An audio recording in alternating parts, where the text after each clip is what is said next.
എല്ലാവർക്കും ഞങ്ങളുടെ പുതിയൊരു വീഡിയോയിലേക്ക് സ്വാഗതം.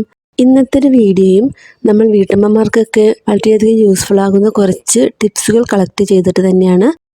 അതുകൊണ്ട് തന്നെ വീഡിയോ സ്കിപ്പ് ചെയ്യാതെ എല്ലാവരും ഫുള്ളായിട്ടൊന്ന് കാണാൻ ശ്രമിക്കണേ. വീഡിയോ കണ്ടിട്ട് നിങ്ങൾക്ക് യൂസ്ഫുൾ ആയി എന്ന് തോന്നുകയാണെങ്കിൽ ഒന്ന് ലൈക്ക് ചെയ്യാനും ഷെയർ ചെയ്യാനും മറക്കരുത്. അപ്പോൾ നമുക്ക് ആദ്യത്തെ ടിപ്പിലേക്ക് പോകാം. ഞാൻ ഇവിടെ കുറച്ച് പേന എടുത്തിട്ടുണ്ട്. ഇത് നമ്മൾ മഷിയൊക്കെ തീർന്ന പേനയാണ്. പണ്ടൊക്കെയാണ് നമ്മൾ മഷി തീർന്ന പേനയിൽ വീണ്ടും റീഫില്ലർ വാങ്ങിച്ച് ഉപയോഗിക്കാറാണ് പതിവ്.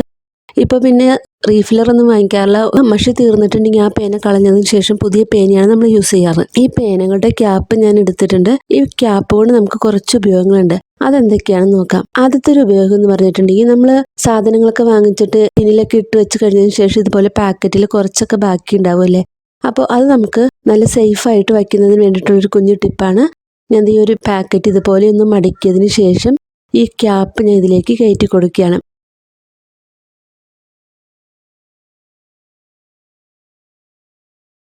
നമുക്ക് വേണമെങ്കിൽ രണ്ട് സൈഡിലായിട്ട് ക്യാപ്പ് ഇട്ട് കൊടുക്കാം. അപ്പോൾ നല്ല സെക്യൂർ ആയിട്ടിരുന്നോളും. പാറ്റയും പല്ലിയൊന്നും കയറാതെ നന്നായിട്ടിരുന്നോളും. അതപ്പം ഞാൻ ഇവിടെ ഒരു ആശീർവാദിൻ്റെ ഗോതമ്പ് പൊടി ടിന്നിലാക്കി വെച്ചതിന് ശേഷം ബാക്കി ഉണ്ടായിരുന്നതാണ്. അപ്പോൾ അതിലേക്ക് ഞാൻ ഇതേപോലെ ഒന്ന് മടിക്കിയതിന് ശേഷം ഈ ക്യാപ്പ് ഇട്ട് കൊടുക്കുകയാണ്. ഇത് നമ്മൾ കുലിക്കാലൊന്നും നമുക്ക് ഈ ക്യാപ്പ് വിട്ടു പോവുകയില്ല. നമ്മൾ എടുത്ത് മാറ്റിയാൽ മാത്രമാണ് ഈ ക്യാപ്പ് വിട്ടു പോവുകയുള്ളൂ. ഇത് നല്ലൊരു ടിപ്പാണ്. എല്ലാവരും ഒന്ന് ട്രൈ ചെയ്ത് നോക്കണം.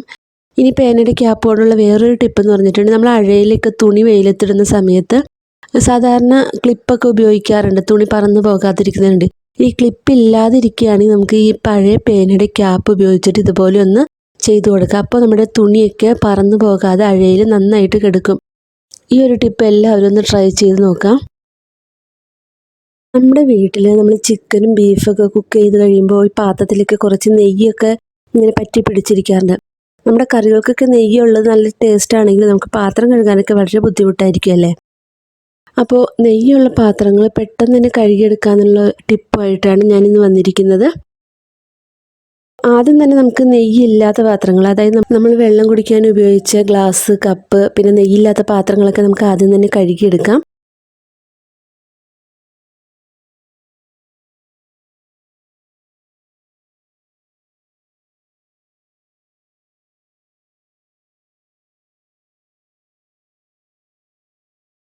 അതിനുശേഷം നമുക്ക് നെയ്യുള്ള പാത്രം എടുക്കാം. അതിലേക്ക് നമുക്ക് കുറച്ച് ചൂടുവെള്ളം ഒഴിക്കാം. നല്ലപോലെ തിളച്ച വെള്ളമാണ് ഞാൻ ഉപയോഗിച്ചിരിക്കുന്നത്.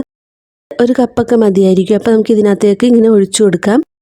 അപ്പോൾ നമ്മൾ ആദ്യം ചൂടുവെള്ളം ഒഴിച്ച പാത്രത്തിൽ നെയ്യൊക്കെ ഒന്ന് ഈ ചൂടുവെള്ളം ഒന്ന് ചുറ്റിച്ചതിന് ശേഷം നമുക്ക് അടുത്ത പാത്രത്തിലേക്ക് ഒഴിച്ചു കൊടുക്കാം. അപ്പോൾ നമ്മുടെ ഈ പാത്രത്തിലുള്ള നെയ്യൊക്കെ ഇളകി വരുന്നത് നമുക്ക് കാണാൻ പറ്റുന്നുണ്ട്. അതുപോലെ തന്നെ എല്ലാ പാത്രങ്ങളും നമുക്ക് ഇതുപോലെ ചൂടുവെള്ളം ഉപയോഗിച്ചിട്ട് ഒന്ന് കഴുകിയെടുക്കാം. ഇത് നമുക്ക് സാധാരണ നമ്മൾ ഏത് ഡിഷ് വാഷോ അല്ലെങ്കിൽ സോപ്പ് എന്താണെന്ന് വെച്ചിട്ടുണ്ടെങ്കിൽ അത് ഉപയോഗിച്ചിട്ട് നമ്മുടെ പാത്രങ്ങൾ തേച്ചെടുക്കാവുന്നതാണ്.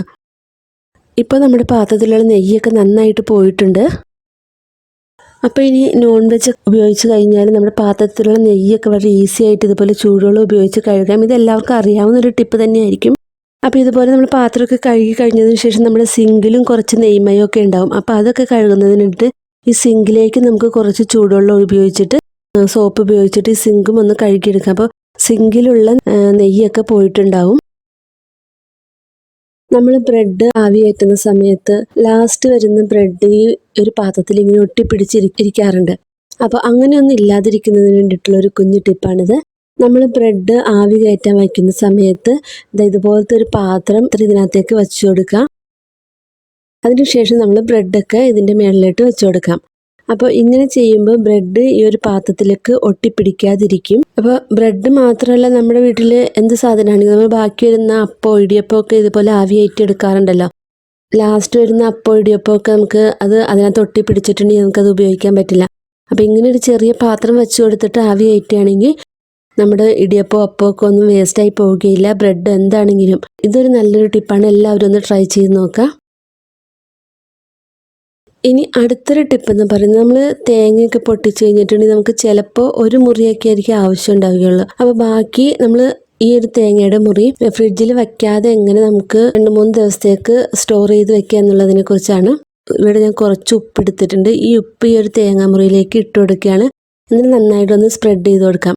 അതിനുശേഷം ഇതുപോലത്തെ ഒരു കവർ എടുത്തതിന് ശേഷം കവറിൽ നന്നായിട്ടൊന്ന് പൊതിഞ്ഞു കൊടുത്ത് നമുക്ക് ഈ ഒരു തേങ്ങാമുറി 2-3 ദിവസമൊക്കെ നമുക്ക് പുറത്ത് സൂക്ഷിക്കാവുന്നതാണ്. കവർ വെച്ചേക്കണ എന്താന്ന് വെച്ചിട്ടുണ്ടെങ്കിൽ പല്ലി പാറ്റിയൊക്കെ കയറാതിരിക്കുന്നതിന് വേണ്ടിയിട്ടാണ്. പിന്നെ നമ്മൾ ഫ്രിഡ്ജിൽ വെക്കുകയാണെങ്കിൽ ഈ ഒരു കവറേപ്പാട് ഫ്രിഡ്ജിൽ വെക്കുകയാണെങ്കിൽ നമ്മുടെ തേങ്ങയുടെ നാരുകളൊന്നും ഫ്രിഡ്ജിലൊന്നും വീഴാതിരിക്കുകയും ചെയ്യും.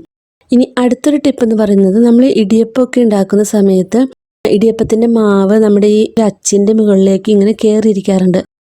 പകുതിയിൽ കൂടുതൽ ഭാഗം അച്ചിൻ്റെ മുകളിലോട്ടായിരിക്കും കയറിയിരിക്കുക. അപ്പോൾ നമുക്ക് ഇടിയപ്പം ഉണ്ടാക്കുമ്പോൾ കുറച്ച് പാടായിരിക്കും. കുറച്ച് മാത്രമാണ് ആദ്യം ഉണ്ടാക്കാൻ പറ്റുള്ളൂ, ബാക്കിയൊക്കെ ഇതിൻ്റെ മുകളിലോട്ട് ഇങ്ങനെ കയറിയിരിക്കുകയായിരിക്കും. അത് ഒഴിവാക്കുന്നതിന് വേണ്ടിയിട്ടുള്ളൊരു ടിപ്പാണിത്. ഞാൻ കുറേ നാളുകളായിട്ട് ഇതുപോലെ ചെയ്യുന്നതാണ്. നല്ല യൂസ്ഫുൾ ആണ്. വളരെ ഈസി ആയിട്ട് ഇടിയപ്പമൊക്കെ ഉണ്ടാക്കിയെടുക്കാൻ പറ്റുന്നുണ്ട്. അപ്പോൾ ആ ഒരു ടിപ്പിന് വേണ്ടിയിട്ട് ഞാൻ ഇതുപോലത്തെ ഒരു പാത്രത്തിൻ്റെ അടപ്പ് എടുത്തിട്ടുണ്ട്. പ്ലാസ്റ്റിക് ആയിട്ടുള്ള ഒരു അടപ്പ് എടുത്താൽ മതി. ഞാനിപ്പോൾ ഒരു ഐസ്ക്രീം ടിന്നിൻ്റെ അടപ്പാണ് എടുത്തിരിക്കുന്നത്. നമുക്ക് കനം കുറഞ്ഞ അടപ്പുകളായിരിക്കും നല്ലത്.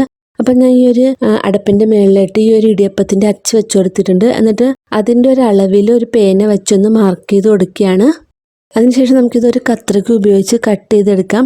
നമ്മൾ അടയാളപ്പെടുത്തിയ ഒരു അളവിൽ തന്നെ കറക്റ്റായിട്ട് വേണം കട്ട് ചെയ്തെടുക്കുന്നതിന് വേണ്ടിയിട്ട്. അപ്പോൾ ഞാൻ ഇതിനു മുമ്പ് യൂസ് ചെയ്തിരുന്ന അടപ്പാണിത്. ഇനി നമുക്ക് അച്ചിലേക്ക് മാവ് ഇട്ട് കൊടുക്കാം. മാവ് നിറഞ്ഞതിന് ശേഷം നമ്മളിപ്പോൾ കട്ട് ചെയ്ത് വെച്ചിരിക്കുന്ന ആ പ്ലാസ്റ്റർ റൗണ്ട് നമുക്ക് ഈ ഒരു മാവിൻ്റെ മുകളിലേക്ക് വെച്ച് കൊടുക്കണം. ഇനി നമുക്ക് ഇടിയപ്പം പീച്ച് നോക്കാം. ഇടിയപ്പം ഉണ്ടാക്കുന്നതിന് മുമ്പ് നമ്മുടെ ഈ ഒരു തട്ടുണ്ടല്ലോ, ഇടിയപ്പം ഉണ്ടാക്കുന്ന തട്ടിൽ കുറച്ച് വെളിച്ചെണ്ണ തേച്ച് കൊടുക്കുകയാണെങ്കിൽ ഇടിയപ്പമൊക്കെ ഒട്ടിപ്പിടിക്കാതിരിക്കും. ഇടിയപ്പം ഇഡ്ഡലിയൊക്കെ ഉണ്ടാക്കുമ്പോൾ ഇതുപോലെ വെളിച്ചെണ്ണ തേച്ച് കൊടുക്കുകയാണെങ്കിൽ പെട്ടെന്ന് തന്നെ നമുക്ക് ഈ തട്ടിൽ നിന്ന് പെട്ടെന്ന് തന്നെ ഇടിയപ്പം ഇഡ്ഡലിയൊക്കെ വിട്ട് കിട്ടുന്നതായിരിക്കും. അപ്പോൾ ഞാൻ ഇവിടെ വെളിച്ചെണ്ണ തേച്ച് കൊടുത്തതിന് ശേഷം നമ്മൾ ഇടിയപ്പം ഉണ്ടാക്കി നോക്കുകയാണ്. ഇപ്പം ഞാൻ ഇതൊന്ന് ഊരി നോക്കിയാണ്. അപ്പോൾ വളരെ കുറച്ച് മാവ് മാത്രമാണ് ഇതിൻ്റെ മുകൾ ഭാഗത്തേക്ക് കയറിയിരിക്കുന്നുള്ളൂ. നമ്മൾ ഈ ഒരു അടപ്പ് വെച്ച് കൊടുത്തത് കൊണ്ട് തന്നെ വളരെ കുറച്ച് ഭാഗം മാത്രമാണ് ഇതിൻ്റെ മുകളിലോട്ട് കയറിയിരിക്കുന്നുള്ളൂ. അടപ്പില്ലാതെ നമ്മൾ ചെയ്യുകയാണെങ്കിൽ ഇത് കൂടുതൽ നമുക്ക് മാവ് ഇതിൻ്റെ മുകളിലോട്ട് കയറിയിരിക്കുകയും ചെയ്യും. നമുക്ക് ഇടിയപ്പം ഉണ്ടാക്കാൻ കുറേ സമയം എടുക്കുകയും ചെയ്ത് മാറ്റി പിന്നെ എടുത്ത് വെച്ചൊക്കെ ചെയ്യുമ്പോൾ കുറച്ച് സമയം എടുക്കും. അപ്പോൾ ആദ്യമായിട്ട് ഇതുപോലെ അടപ്പൊക്കെ കട്ട് ചെയ്ത് വയ്ക്കുമ്പോൾ കുറച്ച് ടൈറ്റ് ആയിരിക്കും നമുക്ക് ഇടിയപ്പം പീച്ചുന്നതിന് വേണ്ടിയിട്ട്. കുറച്ച് നാൾ യൂസ് ചെയ്ത് കഴിയുമ്പോൾ വളരെ ഈസി ആയിട്ട് ചെയ്തെടുക്കാൻ പറ്റും. അപ്പോൾ അത് ഞാൻ ഇവിടെ ഇടിയപ്പമൊക്കെ ആവിയൊക്കെ കയറി നന്നായിട്ട് വെന്ത് വന്നിട്ടുണ്ട്. നമ്മൾ വെളിച്ചെണ്ണ സ്പ്രെഡ് ചെയ്ത് കൊടുത്തത് കൊണ്ട് തന്നെ വളരെ പെട്ടെന്ന് തന്നെ ഈ ഒരു തട്ടിൽ നിന്ന് ഇടിയപ്പം വിട്ട് കിട്ടുന്നതായിരിക്കും. ഇനി ലാസ്റ്റ് ടിപ്പ് എന്ന് പറയുന്നത്, നമ്മുടെ വീട്ടിലെ ഗ്യാസ് സിലിണ്ടർ തീർന്നു കഴിയുമ്പോൾ നമ്മൾ അടുത്ത കുറ്റി മാറ്റി വെക്കാറില്ലേ, ആ ഒരു സമയത്ത് നമുക്ക് ഇതുപോലെ ഒരു ഡബിൾ സൈഡ് ടേപ്പ് എടുക്കുക. എന്നിട്ട് നമുക്ക് ഈ സിലിണ്ടറിൻ്റെ മുകളിലായിട്ട് ഇതൊന്ന് ഒട്ടിച്ചു കൊടുക്കാം. അതിനുശേഷം നമ്മൾ പേപ്പറിൽ നമ്മൾ ഈ സിലിണ്ടർ മാറ്റി വയ്ക്കുന്ന ഡേറ്റ് നമുക്ക് ഇതിനകത്ത് എഴുതി ഒട്ടിച്ചു വയ്ക്കാം. ചില സമയത്ത് നമ്മൾ എവിടെയെങ്കിലുമൊക്കെ എഴുതി വെച്ചിട്ടുണ്ടെങ്കിൽ നമുക്ക് ഇത് പേപ്പർ കാണാതായി പോവുകയോ ഓർമ്മയൊന്നും ഉണ്ടാവുകയില്ല.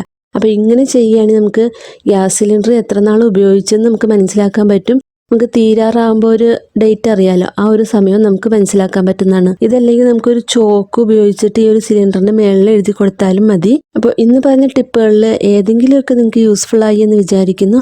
യൂസ്ഫുൾ ആയി എങ്കിൽ നമ്മുടെ വീഡിയോ ഒന്ന് ലൈക്ക് ചെയ്യാനും ഷെയർ ചെയ്യാനും മറക്കരുത്. പിന്നെ സബ്സ്ക്രൈബ് ചെയ്യാതെ കാണുന്നവരാണെങ്കിൽ നമ്മുടെ ചാനൽ ഒന്ന് സബ്സ്ക്രൈബ് ചെയ്തും സപ്പോർട്ട് ചെയ്യാം. ഇനി അടുത്ത നല്ലൊരു വീഡിയോ ആയിട്ട് വരുന്നത് വരേക്കും എല്ലാവർക്കും ബൈ. Thank you.